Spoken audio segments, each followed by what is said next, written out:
Bonjour et bienvenue sur Super Mama, le podcast vitaminé autour de la maternité et de la sexualité après bébé. Je suis Lou, la créatrice et hôte de ce podcast.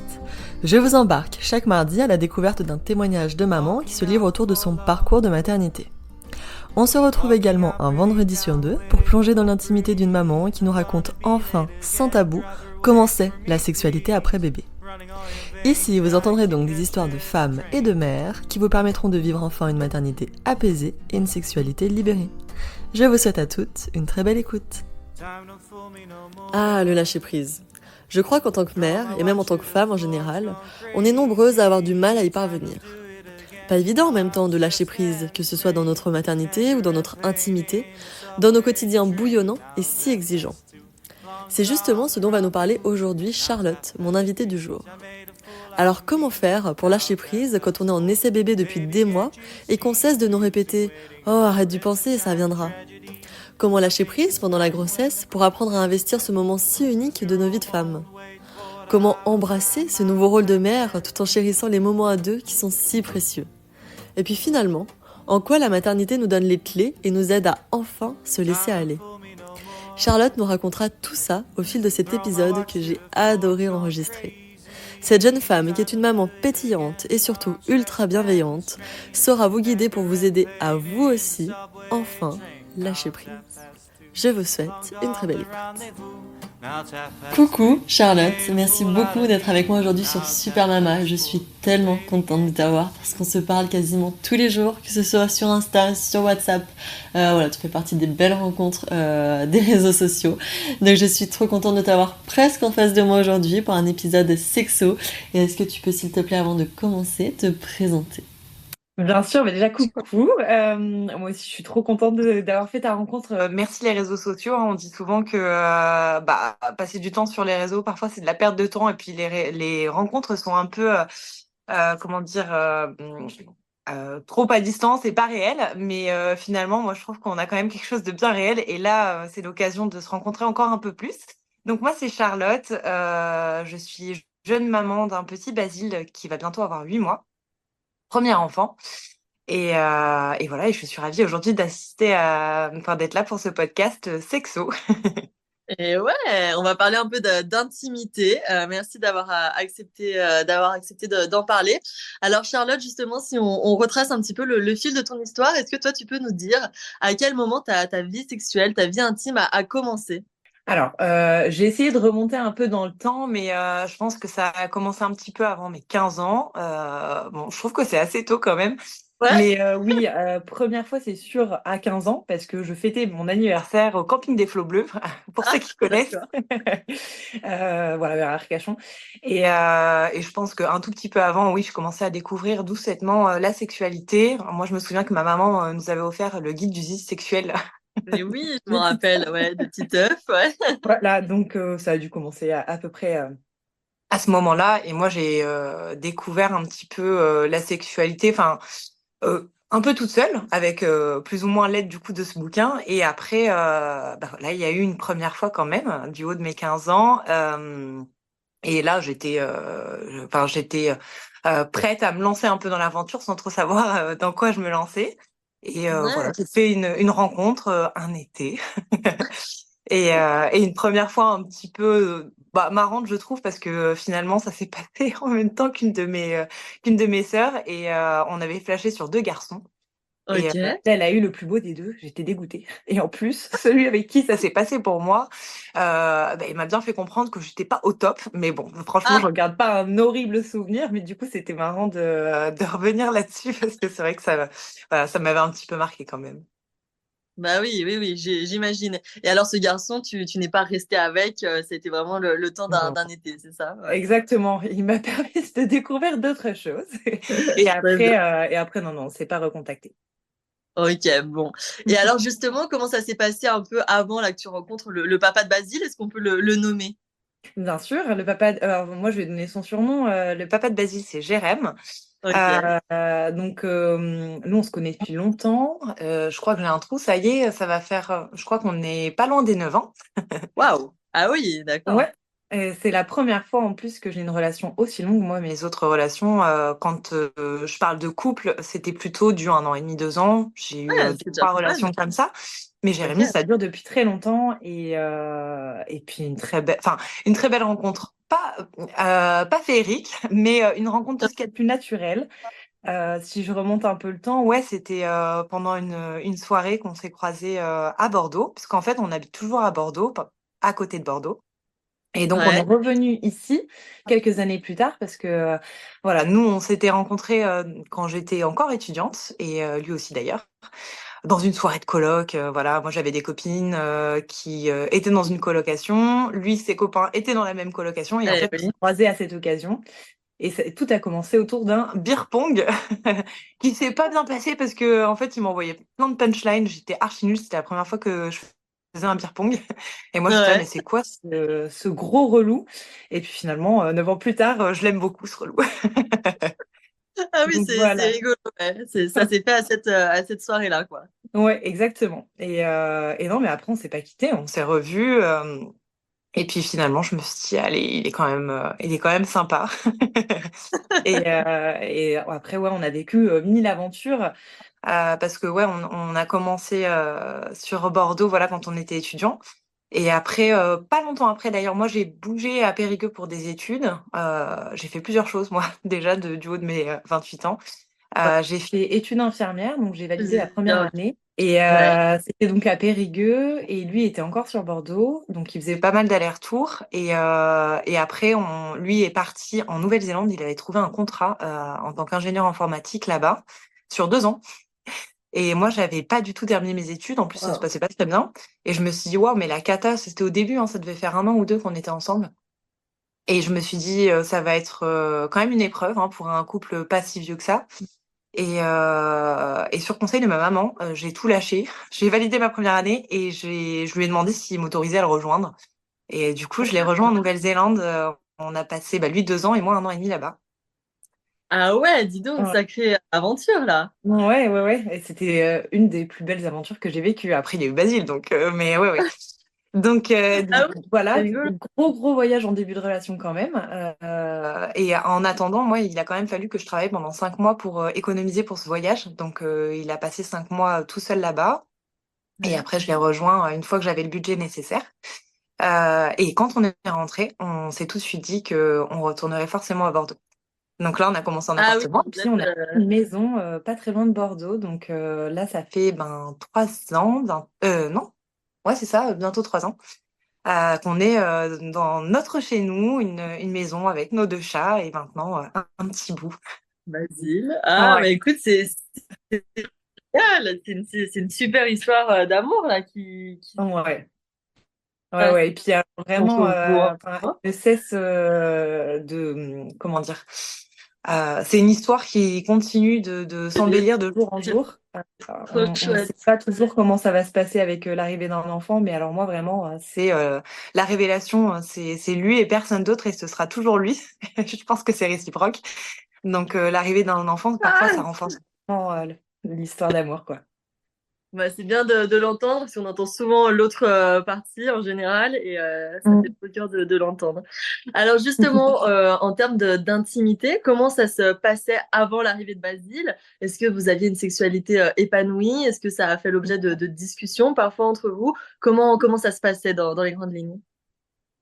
Non, on avait, je pense, quand même une sexualité très épanouie. On avait tous les deux les mêmes besoins. Alors, quand je parle de besoins, c'est au niveau, entre guillemets, rythme. Ouais. Et après, on s'écoute beaucoup. Alors oui, on a beaucoup échangé sur comment s'y prendre, ça c'est sûr. Voilà, plutôt en douceur ou pas, enfin voilà.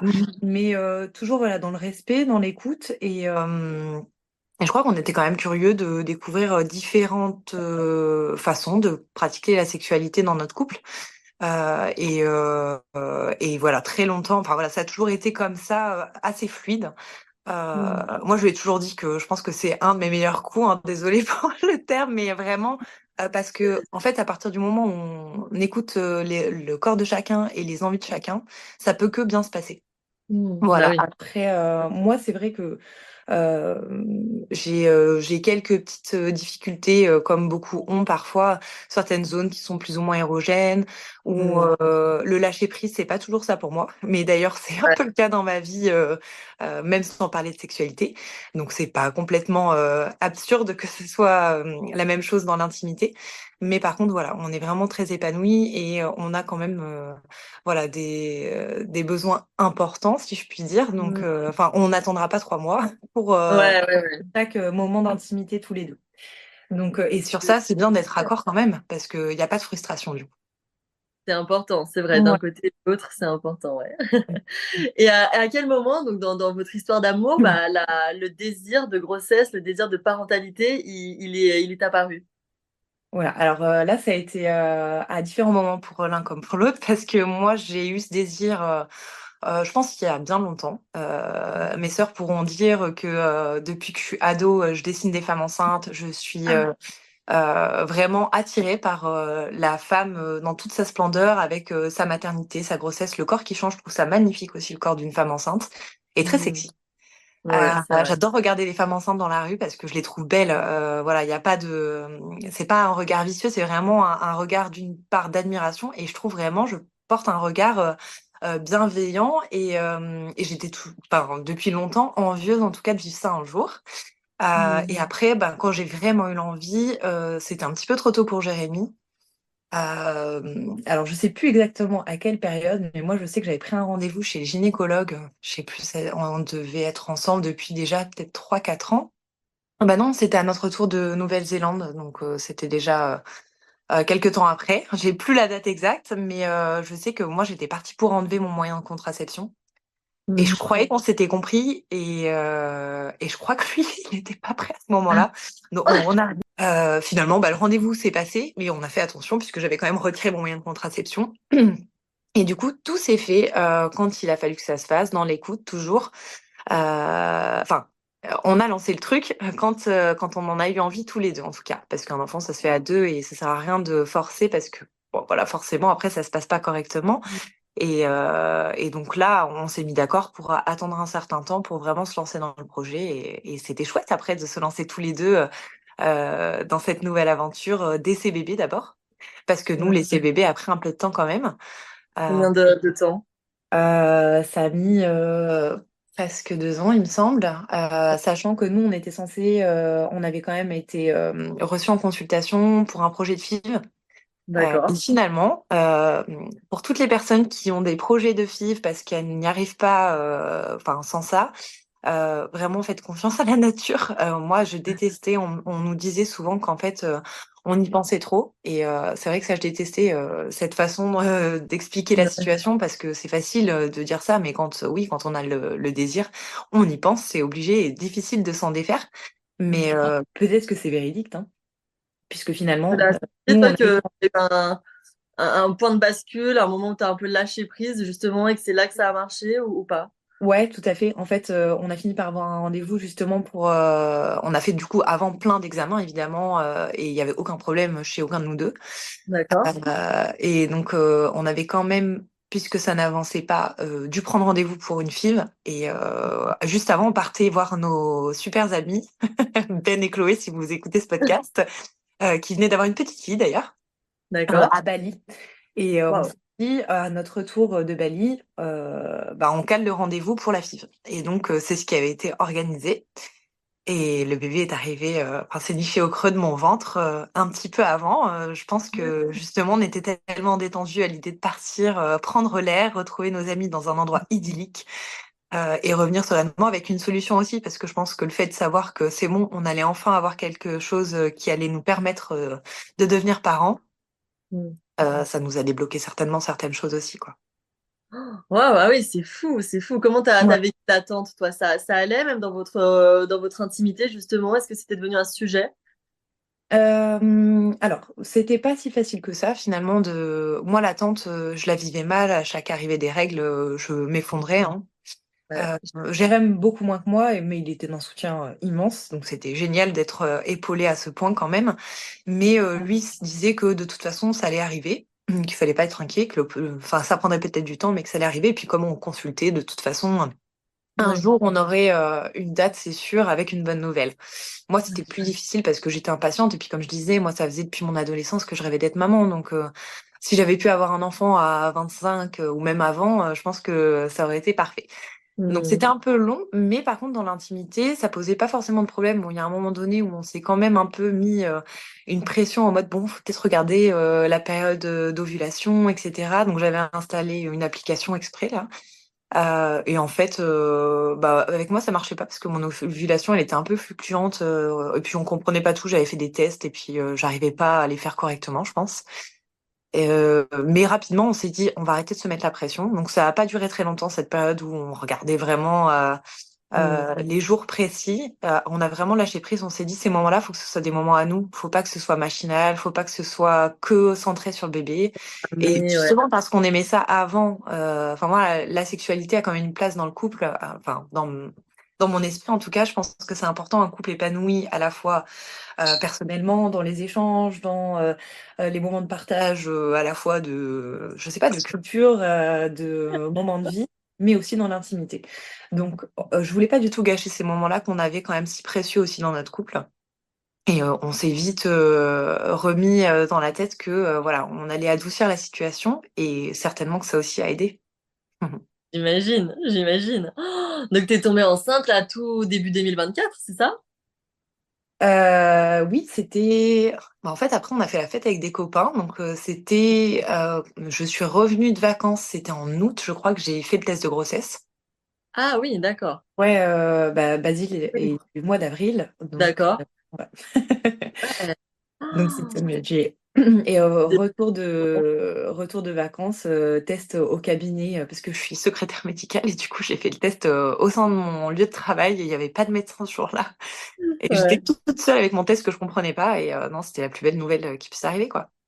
Ah bah j'imagine, j'imagine. Et alors comment s'est passée cette grossesse sur le plan émotionnel, physique? Comment ça s'est passé pour toi? Franchement, les trois quarts merveilleusement bien. Le début, c'était compliqué tout simplement parce que beaucoup de travail. Alors, quand on est secrétaire médical, moi, je me disais, pff, franchement, ça va, je suis assise toute la journée, ça va le faire.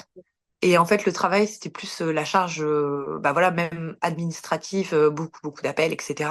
Et il y avait une ambiance qui était un petit peu lourde parce que beaucoup de patients étaient très stressés, donc très agressifs facilement Ah oui. verbalement et physiquement. Donc, c'est un environnement qui était un peu stressant pour moi, mais j'ai été arrêtée un petit peu plus tôt. Hmm. Donc, ça l'a fait. Et à partir de ce moment-là, la plus belle grossesse que je puisse rêver avoir. Franchement, C'est vrai. bah, je m'éclatais parce qu'en fait, je profitais de mon congé pour préparer la chambre. J'imaginais tout, en fait, la rencontre. Bon, j'adorais aussi aller en rendez-vous médicaux, bien qu'il y en ait beaucoup quand même. Mais j'adorais les échographies pour aller rencontrer quand même le petit bout. Et puis voilà, enfin, je me projetais de plus en plus. Ce rêve que j'avais depuis si longtemps était en cours de réalisation, donc c'était incroyable. Non, non, j'ai vécu une grossesse magnifique, pas de gêne en plus, j'ai pas eu de maux de grossesse. J'ai pas eu Ah de nausées, j'ai rien eu de particulier, donc c'est quand même une chance. Moi, je marchais beaucoup, mon rythme de vie n'avait pas du tout changé. Donc c'était oui. hyper agréable de se sentir comme avant, mais juste avec un bébé dans le ventre. Et comme je disais, super joli parce que je trouve que c'est incroyablement beau, voilà, le ventre d'une femme enceinte. Donc non, non, Et ouais, d'accord. j'aurais m'amuser à faire des petits looks de grossesse. Enfin, voilà. Ah, c'est trop sympa, ouais, c'est vrai. Mm. Et alors, au lit, comment ça se passait avec Jérém? Est-ce que vous aviez toujours un rythme assez important? Est-ce que vous avez un peu ralenti la cadence? Comment c'était? Alors, au début, ça n'avait pas changé, effectivement. On avait toujours, entre guillemets, une bonne cadence. Quand je dis qu'on fait ça assez régulièrement, enfin qu'on a essayé de trouver du temps pour nos moments d'intimité, pardon, je suis un peu malade en plus. Il y a pas de En souci. général, c'est, je dirais 2, 3 fois par semaine. Et on D'accord? arrivait, enfin moi, ça me gênait pas du tout, Jérém non plus. Donc on avait ce rythme-là qui changeait pas. Et puis comme moi, j'étais hyper heureuse, en plus, il n'y avait pas de raison que ça change. Et il n'y avait pas la gêne du gros ventre, enfin aucune appréhension particulière. Après, il y a eu une petite période où je pense que ça s'est calmé un petit peu quand même. J'ai dû fatiguer un petit peu plus, mais ça n'a pas duré très longtemps. Et sur la fin, franchement, on retournait au début où c'était vraiment l'euphorie, comme si on venait de se rencontrer, quoi. Vraiment, c'est Ouais, Et c'était beau sur la fin de cette grossesse Ouais. de vivre autant librement cette maternité liée à cette sexualité qui n'avait aucun impact, entre guillemets, enfin que la grossesse n'ait eu aucun impact négatif, en tout cas sur nos relations intimes, parce qu'on fusionnait, quoi. Et je sais pas, je pense que c'était un peu aussi notre façon de renforcer notre couple avant l'arrivée de cet enfant qui allait tout chambouler, quoi. Dans le bon sens, hein, mais voilà. Ouais, ouais, mais c'est génial, justement, jusqu'au bout, comme ça, de Mm. célébrer l'amour quelque part, c'est top. Ouais, de ouf. Bon, et alors la rencontre avec ce petit Basile, est-ce que tu savais que c'était un petit garçon déjà? Ouais, alors nous on le savait et par contre on le cachait à nos proches, c'était la surprise. On Ok. s'est mis ce challenge, waouh, on n'aurait jamais dû. C'était vraiment dur de garder le secret parce qu'en fait quand on sait, faut pas échapper. Et puis en fait tout le monde est tellement impatient de savoir que il creusait un petit peu. Bah, À chaque fois on avait plein de questions pour savoir comment faire pour deviner le sexe. On n'a pas été démasqué, entre guillemets, enfin le bébé n'a pas été démasqué, donc on a tenu jusqu'au bout, mais je le referai pas. ouais, ok. Nous, du coup, c'était notre petit secret à nous, donc c'était chouette. Et la rencontre bah, a été très rapide, parce que moi, mon accouchement, pareil, magnifique. Franchement, j'ai perdu les os, moi, en pleine nuit. C'était à 3h du matin, 3h30 du matin, le 11 avril 2024. Non, j'ai perdu les os, du coup, non pas le 11, mais le Je dis. 10, si je dis pas de bêtises. Et en fait, bah, moi, j'ai pris mon temps parce qu'on nous avait dit, de toute façon, ne vous inquiétez pas, vous avez le temps de prendre une douche, vous n'êtes pas obligé de foncer à la maternité tout de suite. Donc, j'ai clairement tout fait doucettement et dans de bonnes énergies. Donc, j'ai pris une douche, je me suis coiffée et maquillée pour que mon fils soit Sûr. maquillé en me voyant. Je sais pas pourquoi j'ai fait ça, mais je me suis dit, bon, je vais être belle quand même pour ce Ouais, jour. tu voulais te sentir bien, c'est bien. Ouais. Et après, ben, alors on m'a annoncé que ça allait durer très longtemps parce que c'était un premier bébé. Je suis arrivée avec un col dilaté à 1, donc clairement c'était mal engagé pour que ça arrive vite. Et moi, je suis un peu pressée dans la vie quand même. Donc on m'avait dit l'accouchement sera probablement pour le vendredi. Ah Euh, oui. on était bah, la nuit du mardi soir, si je dis pas. Ouais, c'est ça. Puisque j'ai accouché le mercredi à 3h30. Ok. Donc là, j'étais là, c'est pas possible, moi je vais pas rester à l'hôpital. Et comme j'avais perdu les os, il fallait absolument rester à l'hôpital pour un risque d'infection en fait. Donc j'ai dit, je vais tout faire pour que ça aille plus vite. Et j'ai réussi. J'ai appelé une copine, on a fait les 100 pas autour de la maternité. Quand il y avait plus personne, j'ai continué. J'ai demandé un ballon pour accélérer le travail, etc. Et j'ai été très efficace parce que le soir, Jérémy avait été me chercher un super burger avec les frites que j'adore, là. Vous savez, les frites torsadées. Ah oui, trop bon. C'est mes frites préférées. Et je commence à faire un croc dans le burger et la première contraction de travail. Et donc là, ça a été intense, mais j'ai pas l'impression que ça a été si horrible que ça. Enfin, sur le moment, oui, j'ai cru que j'allais vomir mon burger, mais j'ai pas eu l'impression que ça allait durer si longtemps. Et quand j'ai eu la péridurale, ça a été rapide aussi parce qu'on m'avait annoncé que toujours, ce serait certainement quand même le jeudi ou le vendredi. Waouh, ah Pas du ouais. tout. Ouais, non, vraiment, ça a été ultra rapide. Et après, bah, en 3 poussées, Basile est arrivé. Donc, j'avoue, j'ai même pas vu. Enfin, j'ai pas eu le temps de conscientiser, je pense, ce moment. Parce que tout de suite, on me dit, bah, enfin, j'ai fait un essai, en fait, je voulais faire une position un peu physiologique pour faire en sorte que ce soit moins difficile pour l'arrivée de Basile, pour moi, pour faire moins d'efforts. Je n'ai pas réussi, donc je me suis remise sur le dos. Et en fait, j'ai fait une poussée, elle m'a dit, oh là là, on s'arrête. La sage-femme m'a dit, attendez, j'appelle l'équipe soignante. Et je crois qu'elles n'ont pas trop eu le temps d'arriver, parce que moi, j'ai pas trop tilté, j'étais déjà à fond. Et Basile était déjà arrivé en 3 poussées, je crois que c'était 6 minutes. Pour un Ah premier oui, bébé, je m'attendais pas du tout à ça. Mais du coup, c'est chouette génial. accouchement. C'est rassurant Ouais. d'entendre des récits aussi comme ça, Mm. hein, ça fait du bien, quoi. Oh, ouais, donc Exactement. accouchement de rêve, quoi.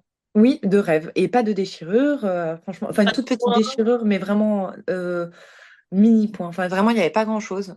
Donc, c'était le rêve, quoi. Ah Vraiment, ouais. c'était une belle surprise d'avoir un accouchement aussi long. Mais j'étais pas stressée non plus. Je sais pas si ça a aidé ou pas, mais je me souviens que j'avais fait des exercices de respiration, donc je me suis concentrée, etc. Mais j'étais détendue, j'avais juste hâte de rencontrer mon enfant. La péridurale marchait bien. Donc, j'étais dans le meilleur contexte possible pour accueillir un petit bout sans qu'il y ait trop de difficultés, quoi. Bah ouais, trop bien. Mm. Et alors, quand tu l'as vu, là, ton fils, ça a dû être une émotion de dingue, non? Eh ben alors, figure-toi que non. Je m'attendais à pleurer, moi, à verser ma larme parce que je suis quand même quelqu'un d'émotive et non, pas du tout. Mon copain m'a dit mais je suis déçue, je pensais que t'allais pleurer. Lui a pleuré, il a versé sa larme, il m'en voudrait que je le partage ici, mais ouais, lui a été plus ému que moi, mais parce que je te dis, c'est allé tellement vite, j'ai pas eu le temps de réaliser quand même ce qui se passait, donc d'un coup je vois une grosse masque, enfin une masque, on me pose sur le ventre. Et effectivement, enfin, après, j'ai réalisé effectivement qu'il y avait mon bébé, mais si tu veux, l'émotion, elle a pris du temps quand même à se manifester. Et même le lien, je pense, a pris quelques heures quand même à arriver parce que je réalisais pas encore que mon enfant était là et que ça y est, c'était terminé, l'accouchement était enfin terminé, et que on était juste en famille maintenant, tous les trois réunis, quoi. Mais bon, après, c'était super. Mais sur le moment, non, j'ai pas eu cette grosse émotion, justement, du fait que ça aille si vite. Je pense que j'ai pas eu le temps. Et juste une rencontre qui a pris un peu plus de temps, peut-être que la normale. Et encore, je pense qu'on est beaucoup à pas avoir ce coup de cœur au premier regard. Ouais, moi, effectivement, c'était pas tout de suite, mais quand j'ai repris un peu mes esprits, je me suis dit, waouh, ça y est, il est là. Et puis, qu'est-ce qu'il est beau. Tu l'as trouvé super beau, ouais. Ah ouais. Et puis, alors, tout le monde nous le dit. Alors, je sais pas s'ils mentent ou pas, mais ouais, moi, C'est vrai je qu'il est très suis mignon. persuadée que mon fils est magnifique. Bah oui, mais c'est normal. C'est normal. Bon, et alors après, comment ça s'est passé? Bah, le retour à la maison, à Troyes, votre nouvelle vie. Est-ce que vous avez pris facilement vos marques? Raconte-nous un petit peu comment ça s'est passé pour vous.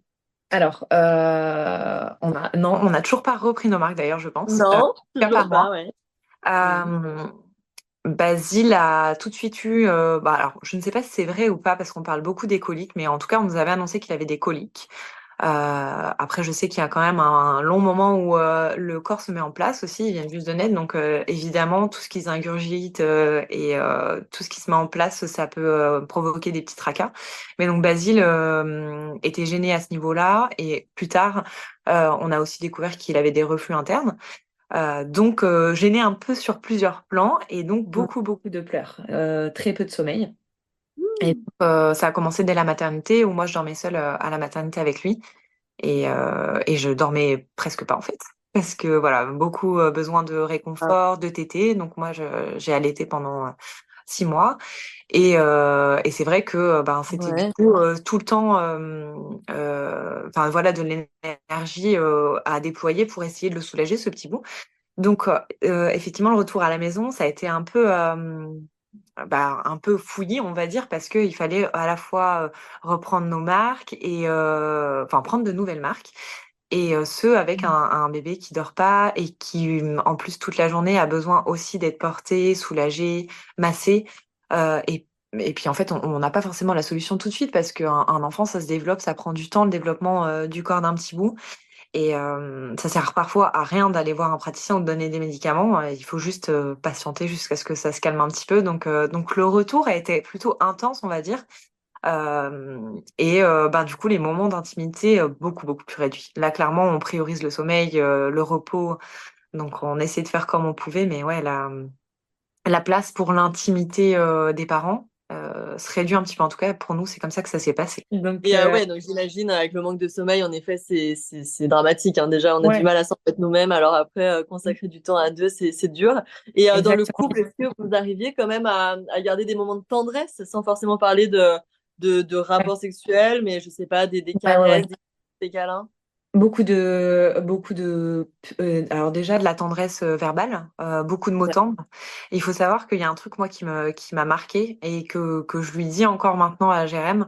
La première chose que je lui ai dit quand je suis rentrée à la maison, je crois, c'est tu me manques. Tu me manques alors que il est avec moi, qu'on est là, qu'on est réunis, qu'on est à la maison et qu'on se voit quotidiennement puisque j'étais encore en congé maternité forcément.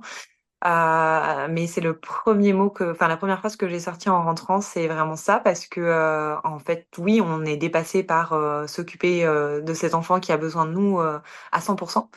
Et comment trouver des moments ensemble. Et en fait, les moments, on les trouve, oui, ça va être des petits mots, des petits gestes, des caresses, un repas, c'est bête, mais moi, mon Ouais. copain, merci mille fois à lui parce qu'il a été tellement bienveillant et à l'écoute et surtout serviable avec moi. Enfin, il s'est occupé de me préparer je ne sais combien de repas parce qu'en plus, avec l'allaitement, on est épuisé, on est en manque d'énergie. Donc, On j'avais a toujours ma faim. bouteille d'eau, le repas super bon.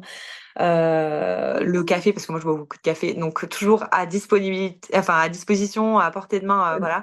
Et, euh, Génial. et ça, rien que ça, c'est le langage de l'amour aussi pour nous. La nourriture, c'est le langage de l'amour, donc rien que ça, c'est énorme. Et oui, effectivement, après, dès qu'on a pu, bon, faut dire qu'au départ, pour ce qui est de l'intimité, vraiment, on a quand même mis un petit peu de temps. C'est là qu'on entre dans le vif du sujet parce que même si j'avais eu que quelques petits points, j'avais une grosse appréhension, c'était aller aux toilettes. Donc, Ah oui, je me suis à la retrouvée selle constipée. particulièrement. Oh, ouais, Hmm. exactement. Donc, je me suis retrouvée ouais, constipée et bah, forcément, qui dit constipation dit mal de ventre, enfin inconfort en tout cas.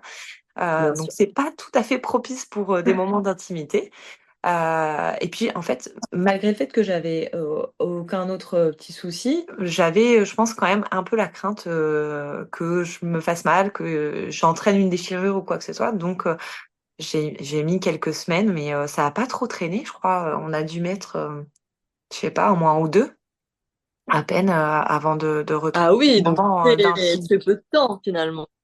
Ouais. Mais parce on en avait besoin et encore une fois, comme c'était toujours dans l'écoute et donc du coup dans la douceur aussi de nos besoins, ben franchement, ça s'est bien passé. J'ai pas du tout eu mal et lui était pas dans la crainte non plus de.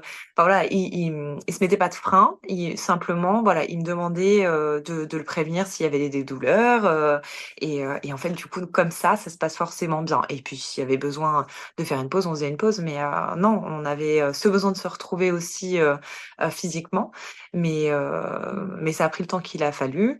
Et en attendant, voilà, tous les moments d'intimité autres avec voilà des câlins, des mots d'amour Hmm. et, euh, et voilà, et des moments à deux ou à trois d'ailleurs, c'est déjà suffisant en attendant que la sexualité reprenne un peu son cours plus ou moins normal, quoi. Bah oui, oui, oui, bien sûr. Et donc là, votre petit Basile, il a 8 mois. Il Vous va n'êtes pas avoir 8 mois encore revenu la semaine. la semaine prochaine, d'accord. Est-ce que pour l'instant, vous êtes à un rythme, on va dire, quand même régulier, je sais pas, d'une fois par semaine, ou c'est vraiment encore succinct selon la fatigue, les envies de chacun? Alors ouais, je pense que c'est variable. C'est Ouais. selon les envies et selon les situations. Alors il y a eu des périodes où quand même on avait repris plus ou moins le même rythme qu'avant. D'accord. Après, la Basile dort mieux, donc on est un peu plus en forme. Mais voilà, ça va dépendre de plein de choses. Les enfants, ils tombent souvent malades, donc ils dorment moins la nuit, donc les parents aussi. Donc il va y avoir tous ces facteurs-là qui vont faire que parfois, bah oui, c'est un peu des heures, enfin un peu moins régulier, et c'est pas grave. Mais ça va être, ça peut être aussi un câlin le temps d'une douche. Ouais. Parce que la sexualité aussi, c'est pas forcément voilà faire l'amour. Ça peut être voilà des moments de tendresse, de caresse, etc. Que ce soit plus ou moins long. Et donc ça, on arrive quand même, je pense, au moins une à deux fois par semaine à se l'accorder. Hmm. Après moi, du coup, j'ai eu mon retour de couche. Et donc, je suis sur mon deuxième cycle de. Enfin, j'ai eu mon deuxième cycle de règles qui est passé là. Et je n'avais jamais eu ça avant, mais moi, je porte des protections hygiéniques et notamment des tampons. Pourtant, j'ai des Hmm. culottes de règles, mais parfois, c'est tellement abondant que je complète. Et ça m'a déclenché, moi, des infections vaginales. Et donc, Ah mince. ces périodes-là, bah forcément, ça bouscule tout. Donc, mais ça reste très bref, puisque c'est juste en lien avec les périodes de règles, quoi. Donc, quand Ouais. là, non, on arrive à s'accorder ces moments-là et on s'oblige. Enfin, on s'oblige, en tout cas, à trouver du temps pour nous deux. C'est pas forcément, voilà. Ouais. Peu importe ce qui se passe, mais voilà, du temps pour le couple, quoi. Exactement. Mais C'est un la peu. pression, en tout cas, n'est pas là. C'est sûr que j'ai pas énormément de crainte maintenant qu'en plus, voilà, Basile va avoir 8 mois. Mon corps, il est presque rétabli de cette grossesse. Ouais. T'as le sentiment que ça y est? Ouais, parce que j'ai quand même retrouvé beaucoup de sensations physiques, même sans parler de sexualité. Voilà, mon dos qui avait quand même été pas mal Mm. sollicité, mes jambes, etc. Tout ça, j'ai retrouvé et dans l'intimité également. Donc ça déjà, ça fait plaisir. Tu te dis que bon bah t'as retrouvé quand même le plaisir que tu pouvais avoir avant. Mm. Et puis en fait, comme je sais que de toute façon je serai écoutée, j'ai aucune crainte quant à ce qui va se passer. Donc quand on a envie et qu'on a l'occasion de se retrouver vraiment juste tous les deux, bah on prend ce temps-là qui est précieux. Mm. Ouais, vous avez bien raison. Et est-ce que tu trouves que la maternité, le fait quand même d'avoir été enceinte, d'avoir accouché, maintenant d'être maman, est-ce que ça t'a appris malgré tout à lâcher prise, peut-être aussi dans l'intimité, à te sentir plus à l'aise avec ton corps, avec tes envies? Est-ce que tu observes une différence? Ouais, je trouve que parfois oui. Je pense que ça a débuté pendant la grossesse où bah, on est quand même full hormones, hein, donc Ouais, ça dépend comment on vit l'arrivée des hormones, qu'est-ce que ça déclenche en nous. Mais ouais, moi je pense que ça m'a quand même donné envie de tester des nouvelles choses dans l'intimité. d'accord. Et puis surtout, je me suis sentie ouais encore plus connectée à Jérém et du coup je me suis dit clairement, je suis prête à tout tenter avec lui, les yeux fermés, quoi. Donc oui, et moins stressée. En fait, j'ai quand même du coup tendance effectivement à avoir de l'appréhension sur certaines, je sais pas, ça va être des positions ou des choses comme ça. Je pense que j'en ai beaucoup moins. Parce que je me dis que mon corps, il a été quand même capable de donner la vie. Donc, il est malléable, voilà, il évolue tout le temps, sans cesse. Donc ça, Bien. c'est incroyable. Donc forcément, sur le plan sexuel, ben, il s'adapte aussi. Et après, je sais que ça a déclenché beaucoup de choses en moi, même d'un point de vue personnel, professionnel, avec beaucoup plus d'apaisement. Donc forcément, ça se répercute dans tous les domaines et dans la sexualité également. Donc ouais, je trouve que il y a beaucoup moins d'interrogations en fait. Quand ça se passe et comme on veut. Et comme en plus, on a moins de temps, je trouve, parce qu'effectivement, un enfant demande de l'énergie, du temps dans la journée. Quand c'est possible de se retrouver dans l'intimité, bah franchement, on n'hésite pas, on se pose pas mille questions, c'est pas attention, on fait pas ci, on fait pas ça. Et du coup, je pense que c'est ça aussi qui nous a aidés. Enfin, en tout cas, moi, ça m'a aidé à me prendre moins la tête aussi dans ces moments-là. C'est génial, c'est Ouais. génial. Bon, et alors pour conclure, Charlotte, qu'est-ce que toi tu pourrais donner comme conseil peut-être aux futures mamans qui nous écoutent, qui flippent un peu de l'après, voilà, de l'intimité après bébé? Qu'est-ce que tu pourrais leur dire pour les rassurer? Alors déjà, je pense que c'est ultra important d'être vraiment à l'écoute dans le couple. C'est ce que j'ai dû dire mille fois dans ce Ouais, mais t'as podcast. raison de le Mais vraiment répéter. parler de la communication, c'est Mm. le mot maître, je pense, d'une relation en général, mais encore plus Ouais. dans l'intimité. Après, voilà, écouter son corps. Et puis surtout, moi, on m'avait donné beaucoup de conseils. Faut pas hésiter à masser son périnée avec des huiles. Attention, pas n'importe lesquelles. Voilà, le plus naturel possible et adapté. Mais voilà, faut aussi tout doucement peut-être se réapproprier son corps. Ça, j'en ai pas parlé, mais c'est vrai que moi, j'avais aussi utilisé un petit peu les huiles pour masser le périnée. Et en fait, Mhm. quand même, le périnée, ça reste une zone érogène. Donc c'est là que tu te dis, ah ouais, mais là, en fait, ça va, je continue de prendre du plaisir. La grossesse ou l'accouchement ne m'a pas du tout abîmée à ce niveau-là. C'est pas forcément douloureux. Et il y a plein de choses en fait qu'on peut mettre en place pour faire en sorte que ça se passe bien. Mais voilà, moi je dirais prendre son temps, communiquer un maximum et utiliser les outils qu'on a en notre possession. Ça peut être voilà, soit enfin notre corps, donc nos mains, nos doigts ou autres d'ailleurs. Pour se reconnecter doucement avec son corps, soit ben voilà, on a quand même tout ce qui est vibromasseur, accessoires, etc., qui permettent d'y aller tout doux, avec du gel, avec des huiles, et là du coup il y a pas de douleur quoi.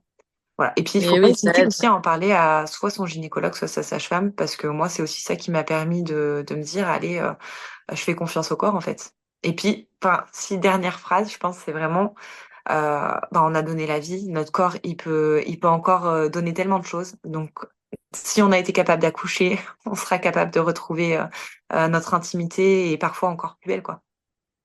Ouais, bah écoute, c'est un super mot de la fin. Ça donne vachement d'espoir et évidemment, je te rejoins sur tout ce que tu dis. Donc, Trop donc mignonne. c'est super. Merci beaucoup, Charlotte, Bah, merci à pour, toi. partage, là, ton partage d'expérience. Il est très rassurant, il est très bienveillant. Donc, merci pour ça. Et puis, je vous souhaite encore beaucoup, beaucoup d'amour à toi, Jérém, et à Basile. Oh, merci beaucoup. Je te souhaite beaucoup d'amour à toi et toute ta famille. Et franchement, encore merci d'avoir proposé ce podcast. Et merci d'être passé sur Instagram parce que belle rencontre vraiment. Carrément, carrément. Merci, Charlotte. À plus. À plus. Il fait du bien cet épisode, vous trouvez pas ? En écoutant Charlotte, on reprend carrément espoir, on apprend à se laisser aller et surtout à écouter nos désirs. J'espère de tout cœur qu'il vous aura aidé, qu'il vous aura rassuré et surtout qu'il vous aura plu. Si tel est le cas, n'hésitez pas à nous le faire savoir sur Insta, on sera trop contente de recevoir vos petits messages. Et puis aussi, si vous voulez participer aux épisodes sexo, n'hésitez pas à me le faire savoir, ce serait vraiment un plaisir de vous recevoir à mon micro. Dans tous les cas, on se retrouve mardi prochain pour l'épisode 96, oh là là, déjà 96, avec la jolie Salomé du compte Want to Be City, avec laquelle on verra que l'instinct maternel n'est pas forcément si naturel que ça. Voilà, je vous en dis pas plus, je vous dis à la semaine prochaine, et puis bien sûr, d'ici là, prenez bien soin de vous. Bisous. Merci à toutes d'avoir écouté cet épisode. S'il vous a plu et que vous avez hâte d'entendre de nouvelles histoires de Super Mama, je vous invite à vous abonner au podcast. Cela vous permettra d'être tenu au courant de la sortie des prochains témoignages. Vous pouvez aussi nous rejoindre sur Instagram pour échanger et partager. Et puis pour celles qui souhaitent nous raconter leur super récit de maternité ou de sexualité, vous pouvez m'envoyer un petit mot à l'adresse inscrite dans les notes de cet épisode ou encore me faire un signe directement sur Insta. C'est évidemment avec un immense plaisir que j'échangerai avec vous. Je vous embrasse et je vous dis à très vite. Now it's 3:30, I made a fool out of me. Now it's 4:30, baby, can't you see? Musing, waiting no more, it's a time of tragedy. I think